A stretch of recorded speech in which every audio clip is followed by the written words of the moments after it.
The Louisiana coast is constantly changing. And like the Mississippi Delta itself, coastal culture is dynamic and forceful. In the years since we visited St. Bernard Parish, an incredible transformation has taken place. A transformation that took a year of visits to understand. Even our understanding of history changed.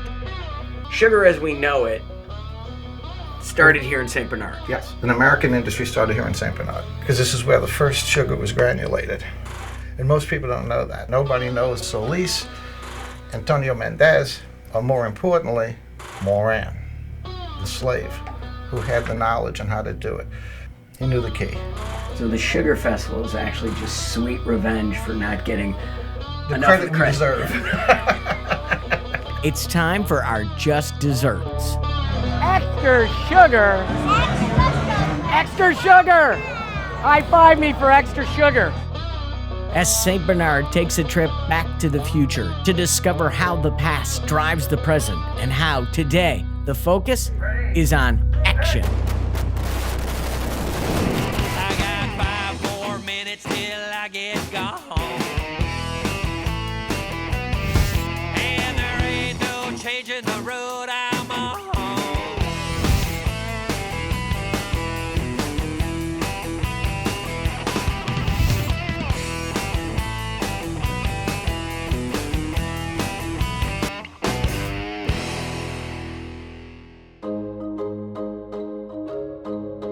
In St. Bernard, history is not confined to the classroom.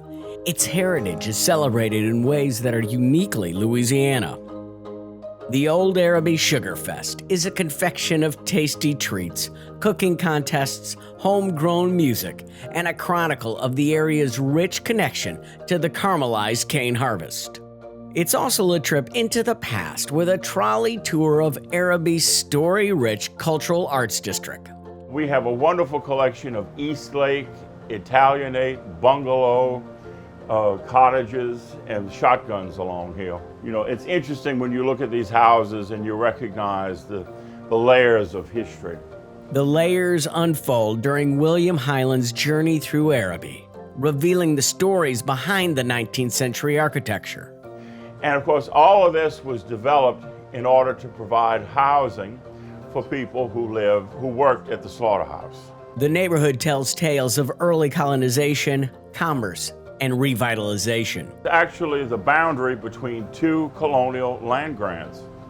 And then this land grant we've been able to trace back to the 1730s. One stop where we don't pass go or collect $200 is a visit to the quaint and quirky Sugar Museum, located in the old jail and courthouse. We have here a history of sugar in Louisiana. And here you could see typical images of a sugar mill.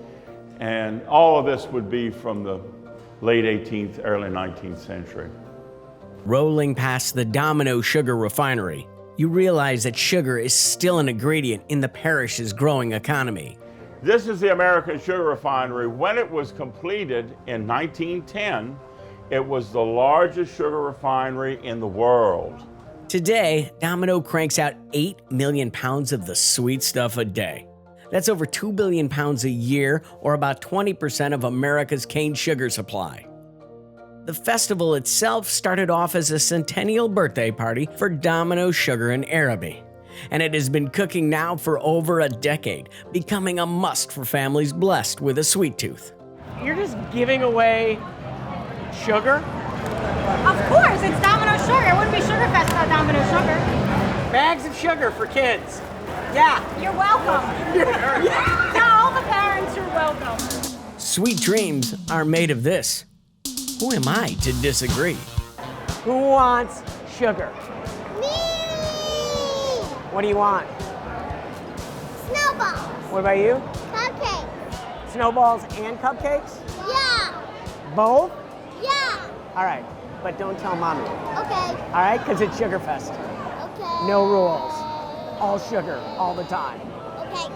Yes, it is a celebration of sugar, with confections, cookies, and cakes. Extra sugar. Extra sugar. High five me for extra sugar. But at its sweetheart, Sugarfest is a family fest of things that kids love as much as candy. Winner! The girls love it, but I'm quite sure this is how Stephen King started. Right here. Clowns. Clowns. There is also the famous donut eating contest. Ladies and gentlemen, we have Mr. Tom Gregory with us, who's competing in his very first donut eating competition, if I'm not mistaken. Very first and very last donut eating contest, right here. Here, all pretense of a balanced diet disappears. These holes are going down, or they're coming up. One of the two. There is no in between. Hey girls, don't try this at home. All right, my loves? Don't try this at home. This is not healthy eating. There's a whole lot of holes that are waiting to be inhaled. One, start eating those holes! The thrill of victory and the agony of indigestion. Tom Gregory saying, what did I get myself into in historic Old Arabi? Some can meet the challenge and succeed. We getting close to a win on this side here. Others, like me, concede to those that hungered more for the glory. And we go, we got a third place winner. Tom Gregory, you have missed the congeniality, but that's really good. Hey, let's give it up for our champion. That is not any way to enjoy a Gerald's donut. There's better ways to eat Gerald's donuts. Slowly, with coffee. Woo, sugar buzz. The sugar buzz will fade, but the family memories of a day will remain. A day where parents said yes. Yes to sweets, and yes to the Old Arabi Sugar Fest.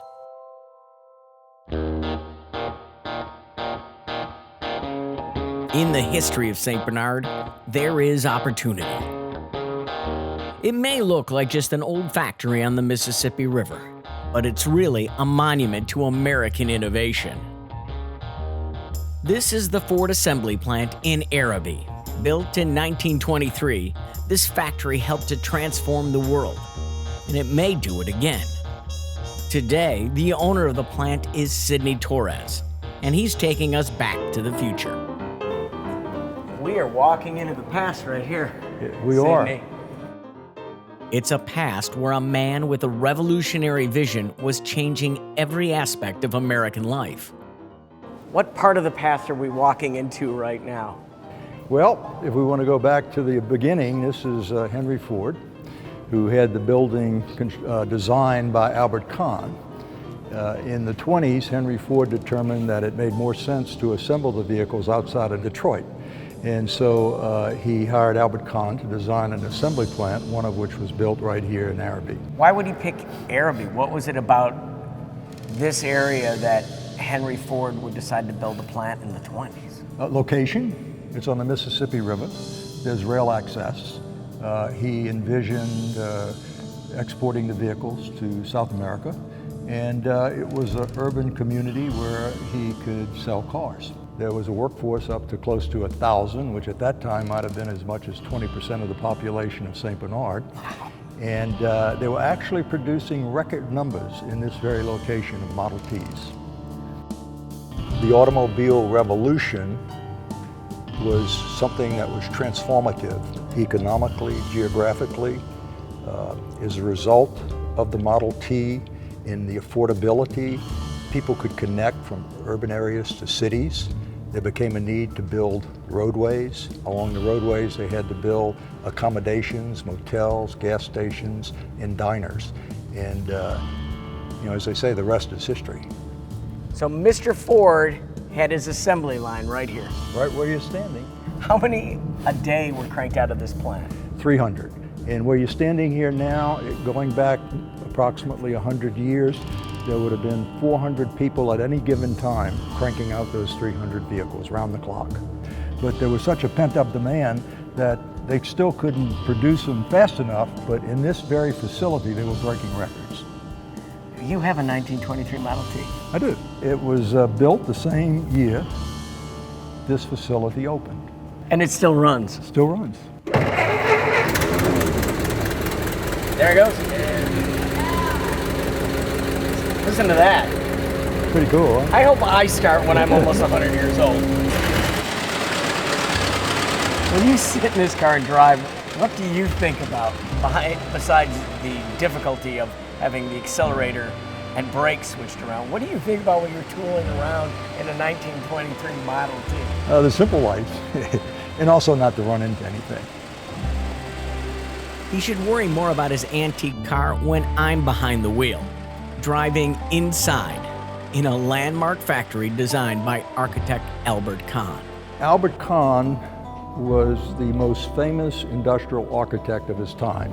He, in his own right, is a legend.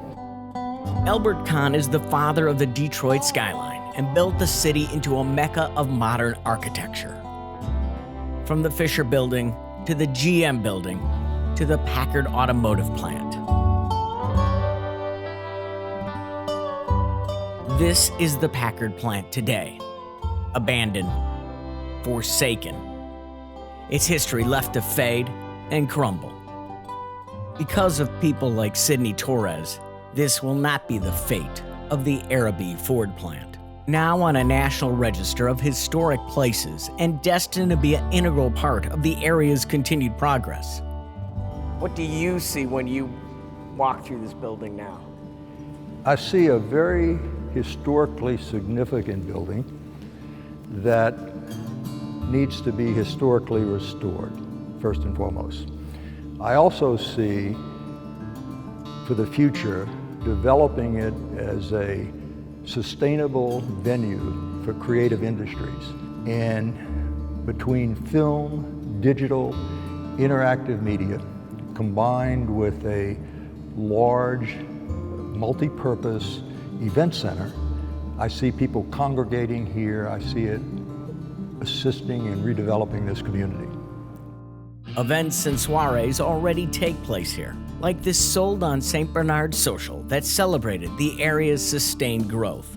Soon, tech, trends, and virtual reality will follow, all following in the tracks of the Model T. So you not only see the past, you see the future of this area in this building. I do, because the same things that made this location desirable to Henry Ford still exist today. The ghost of Henry Ford pops up right here, right now. What does he say to Sidney Torres? Go for it. The ghost of Henry Ford may not be here, but his spirit lives on in the future of his old assembly plant. The assembly line doesn't exist any longer, but you can feel the energy of what happened here and what might happen here. Exactly. You know, the spirit that you feel, the energy that you feel is right in line with the vision that we have to create this as a hub for the creative industries. Is the creative spark you're going to light here in this building going to change America? I hope so.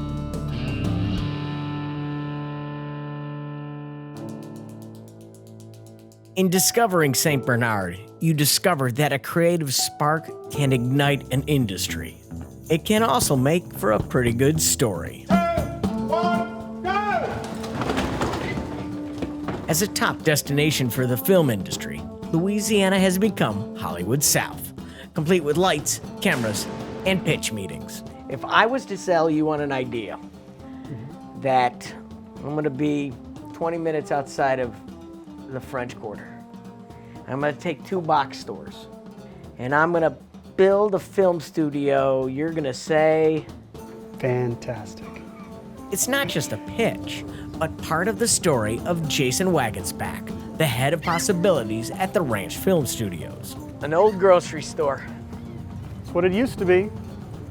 Now it's a place where Hollywood dreams are being made. It certainly is. It was one of Jason's dreams to create a state-of-the-art film studio that was affordable and conveniently located to New Orleans. That dream and a killer robot led him to Chalmette. Who thought that would be a good idea, to build these giant studios out of a box store in St. Bernard Parish? Well, I did, Tom. Take the credit, sir. So I used to be a former location manager. And so we were challenged with finding practical locations and finding locations that we can build sets in. And I did that for 8 years. I did it for movies like Dawn of the Planet of the Apes, Percy Jackson, The Sea of Monsters. I did it for Twilight Saga, Breaking Dawn, and a movie that brought me to this parish, Terminator Genesis. That movie was the genesis of the Ranch Film Studio. You had to understand the business was booming here when I had that idea. You know, it's been booming for quite a while. We've had tax credits here since '92 actually, and then we really hit our biggest stride in 2014 when we became the best place to shoot a feature film in the US. So at that time we were really hot and we knew we needed infrastructure. So when I came here and did a movie called Terminator Genesis and I needed some extra parking, and I came into these offices and knocked on Mr. Torres's door and said, I'm gonna rent your parking lot downstairs. Here's how much I want to rent it for. And he said, great, how do I keep you here? And I said, well, we want to build a film studio, so what do you take to me pitching you that idea? And he said, fine, let's do it. Let me hear it. 6 months later, we went into business together and we had Deepwater Horizon here. The blockbuster budgeted Deepwater Horizon proved that the ranch's 22 acres in the heart of Hollywood's South could rival any studio in the country. So this is where the platform of the Deepwater Horizon was built out here. Right here. So we had 5 stack-high containers that made in a U shape. There was a nice little public divide, and they built the entire plaza of the oil rig. So all of the intricacies of that movie, all of the things where they were running and jumping and moving and explosions going off, were all inside this space right here. They built on this 5-acre parking lot. More films and TV shows followed, like Netflix' The Dirt and Hulu's The First. Movies like Lovebirds, Underwater, and the sequel, Bill and Ted Face the Music. What do you see when you look at these big open spaces that you've created? Honestly, I see a blank canvas for storytelling. I can come in here and I can be anywhere in the world. So I can build a house, I can build a hospital, I can build an apartment, I can build anywhere that I think I want to tell a story through, I can build inside this space. But additionally, I see a lot of people working in my parish and in this state in the thing that I love, and hopefully they love as well.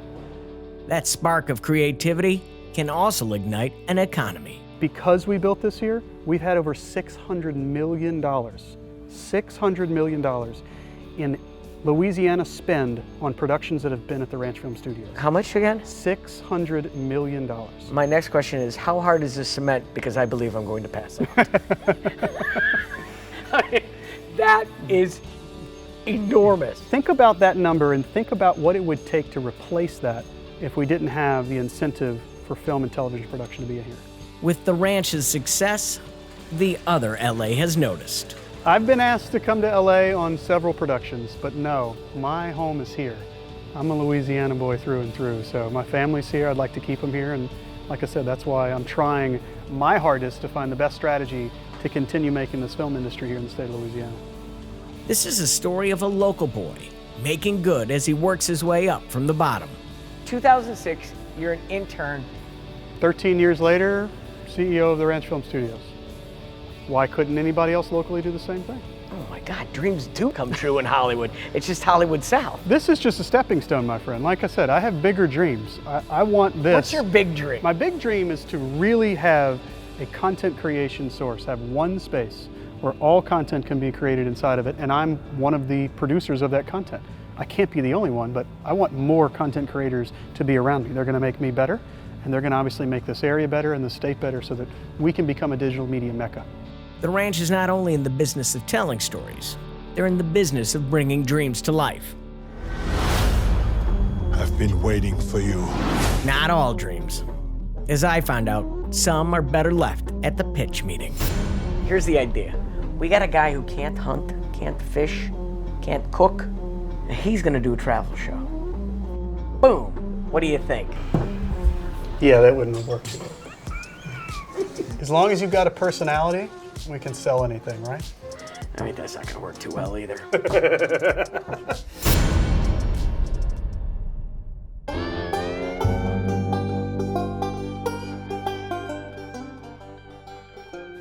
The one project that's always greenlit in St. Bernard is lunch, or dinner, or breakfast, or a snack, or a donut and coffee at Gerald's, where sugar meets satisfaction. Food is life in St. Bernard, and life is good. For foodies around the world, Louisiana is a dream come true. The abundance of local ingredients beckons the culinary curious to dive into a dining experience like no other. That same fascination with food also entices chefs and restaurateurs to measure their skills against the area's gourmet greats. Because of its affordability and easygoing affability, St. Bernard has benefited from an influx of inspired chefs that are chasing a dream and contributing to the growing food scene in the parish. Chefs like Kevin Hackett of the Kitchen Table in Arabi. This is my wife, Donna, and I. This is, for lack of a better term, this was our dream. Though I like to think of it more as a plan than a dream. It was my plan to see what a dream tastes like. Frankly, every day I get to come here and do this. It is a dream come true in that sense. We want to bring it to as many people as possible. We have people come in every day that say, oh, we didn't even know this kind of food was in the parish. We didn't know you guys were here. We didn't know anybody had an outdoor courtyard. With two different but equally appetizing vibes for lunch and dinner. Let me just say, the more you know, the more you like. Socially confident within her own pack. Iron always got renown. As jazz from the Belinda Moody Group accompanied the sunset that accompanies my salmon en papillote, I began to realize there is so much more happening here than at your average kitchen table. It's more about the feeling you get when you sit down around that kitchen table with family and friends and loved ones, share a meal, talk about your day, talk about your experiences. That feeling is what we wanted this place to have, and that's where the name comes from. Why is your kitchen table here in Arabi? Our kitchen table's here because we, more than anything, wanted a neighborhood restaurant. We wanted a restaurant that was going to be more than just a place where people went to eat. We wanted a place that was going to be a meeting place, that was going to be something that was going to foster community. And we knew that we wanted to be in a small neighborhood. And to be honest, the price. Rents are a lot cheaper down here than they are in the city. And everything is a lot cheaper than it is down here in the city. This is a town, especially here in Arabi, where you can start something, you can try something. With a little bit of nothing, you can hope to make something. And the neighborhood has really embraced us since we've come here. It's been really great. You guys have made something here. So far, so good. What Kevin and his crew are making is a big flavor that is worthy of the Big Easy. The menu is eclectic and it reflects Kevin's wide range of kitchen experiences. But I've been lucky enough to have the kind of career where I've bounced around and worked around a lot of places and picked up a lot of things. I've worked in Asian kitchens, Italian kitchens, all over. So you take a little bit of what you like and you adapt it to what's around you. Since we've been here, I've really been into our local seafood and our local produce and everything like that. That's the stuff that gets me excited. It's the incredible access that we have here to the best seafood in the world, some of the best produce in the world, some of the best, farm-raised meats, all over this area. Historically speaking, it is often said that it was St. Bernard that supplied the food that made New Orleans famous. Everything came up the river back in the days, So now you're just stopping it. Yep, we're grabbing it before it gets to the city. One thing is for sure, with a gastronomic giant so close, if you want to succeed, what's on your table has to rival the world's best. I think that the people of New Orleans and Southeast Louisiana are some of the best food-educated people around. I mean, if you can make food that people here like, you're doing something right. You were doing something right here, I'm gonna tell you. Thank you. The food is not the only thing right about the kitchen table. That sense of community that defines St. Bernard is right here on full display. Nothing makes me feel happier than looking out that window from the kitchen and seeing people, a full dining room of people, talking across tables, visiting across tables. They made a little bit of a connection. And then it might be a place to come back to just to have a drink and hang out. I could do that, but I'm gonna eat. Good. I am gonna eat. Excellent. It's the least I can do. Helping a dream come true never tasted so good.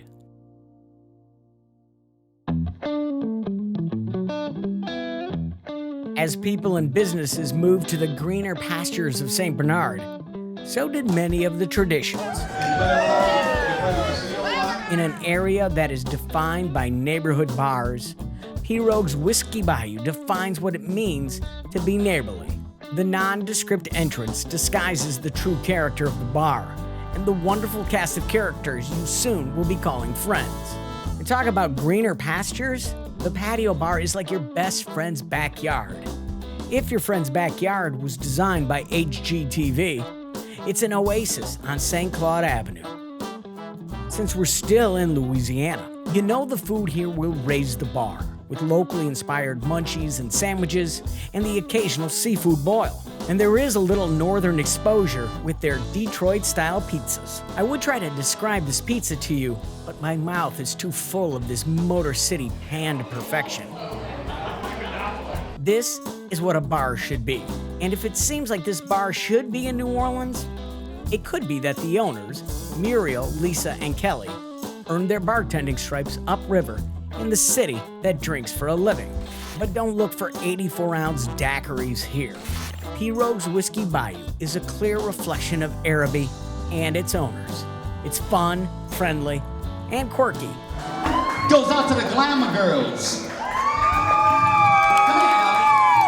And at least once a week, it's a mixtape of amusement.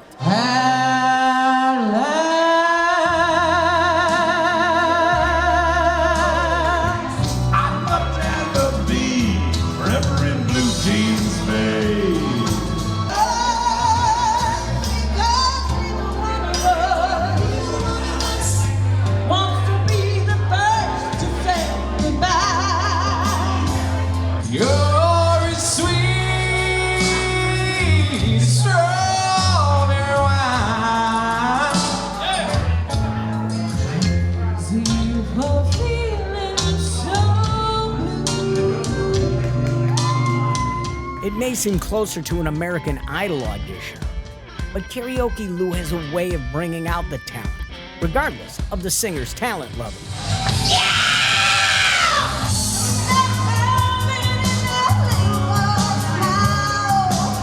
Ground control to Major Tom.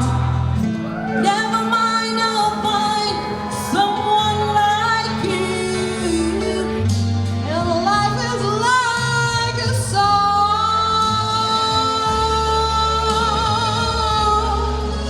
It's nights like this that have helped Arabi become a destination without losing its way. Pirogue's Whiskey Bayou is true Louisiana, but it could only be in one place. Saint Bernard!